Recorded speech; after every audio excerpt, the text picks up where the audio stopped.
I'd first like to introduce you to Miriam Milord, owner and operator of BCakeNY, a Prospect Heights bakery that has created one-of-a-kind cakes for the likes of Cardi B, Rihanna, Jay-Z, U2, even Diddy. Her cakes are truly spectacular works of art. And while we do talk business, Miriam first described to me what the past 2 weeks have been like for her personally, starting off with the experience of filling orders while protesters marched right past her storefront. So it was actually very inspiring and peaceful, and people were marching and sort of, waving to us and screaming, "Yay! Black-owned business, Black-owned bakery," and it was great. I think it was exactly how protests are intended to be. What has the past week been like for you? So in the past week, we had definitely a few more changes. I feel like for the last few weeks, months, we've been used to, new regulations every day and new, changes to our schedule and our entire business, actually. So this week was kind of, like a similar week. We had, there was a curfew now, so we, had to adjust to those new rules for, our employees. And then, so, just from a logistics standpoint. And then, of course, as a, Black-owned business and Black-operated business, most of our employees are of color and are, obviously also emotionally, very touched by the subject and, personally involved.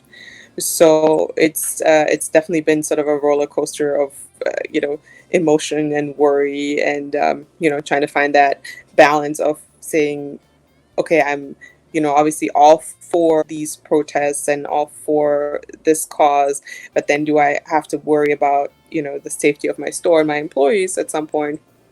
But we really ended up just trusting Brooklyn and saying, hey, our store is loved and we're just going to trust that everyone, will keep us safe as well. What is your message to the people who've been violent and have destroyed stores? I mean, so I think, yes, the way it has been, obviously we need change. We need to have, attention brought to the issue. And the question has always been, how do we protest? There have been, instances where people were saying, silent, kneeling is disrespectful. You can't do it like this, but you can't do it like this either. So then at some point, I think people were like, so what is the right way? What is acceptable? And so I think one issue is when outside parties enter protests, people that are out to destroy and out to break and not there for the actual cause. That's, a huge problem. And it, obviously puts everyone else in a bad light. The protests themselves, I think, have shown a lot of, actual brutality that we are protesting against also. People have been, unnecessarily, their masks pulled down, sprayed in the face, camera people pushed, and, just things that don't need to happen are just horrible. And again, they're caught on tape. So I would say this was necessary. I mean, we are at a point where everyone is talking about it, and our inbox is, filled with people, like you, that are asking, what is your opinion? What can we do to support a Black business? What can we do now? Where is, how can we learn, educate, change? And so this was very needed, and even sort of the controversy of it was needed. But obviously I don't condone, breaking small businesses and stealing. But the overall controversy of this was needed to finally say, hey, hello, pay attention to what's happening here. This is not new just because now it's being caught on camera more often. This has been happening. So it's really time to change. And if, this is how it has to be, that finally people are paying attention, then it worked. How do we support the Black community and businesses? And how do we change? Right. So, I mean, obviously it's not, a simple answer, but I mean, you can start by just communicating and talking about it and asking questions and learning and understanding, like, why is it not okay to say all lives matter?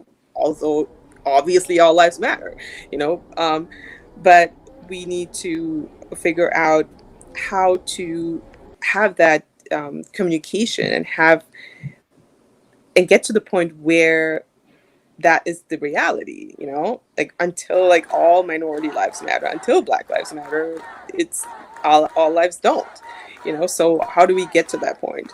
And I'm always about educating and talking to people about this. And small Black owned businesses, you can easily support them. You can share their posts, like their pages. So that's a way to support even without spending any money. So, and then of course, buy products, go, order food from Black restaurants, just, support the community. And if, you can't do that, then when you hear someone say something that is, racist or inappropriate, even at your own dinner table, say something, explain, talk, ask questions. I think that, everyone can afford those changes. Well, I really appreciate those concrete steps, because those are things that people can actually do. And they're small steps. They're small steps. And I sincerely appreciate you taking the time to speak with me today. Thanks so much for highlighting and supporting. I think this is very important. Just representation and, being featured. I think those things are just, spreading the message, and that's what we need. Absolutely. We just want to have a conversation. We just want to talk. And I think everyone wants to understand and figure out how we go forward and heal from here. Right. And change. Yeah, and change. Thank you. Yeah. And if you'd like more information on BCake New York, simply head to their website. That's bcakenewyork.com. All of the extraordinary creations are baked on site. Now, there are gluten-free and vegan options for those of you with dietary needs, and they do make deliveries in the tri-state area. Plus, they ship out of state if you want to send someone far away a special creation.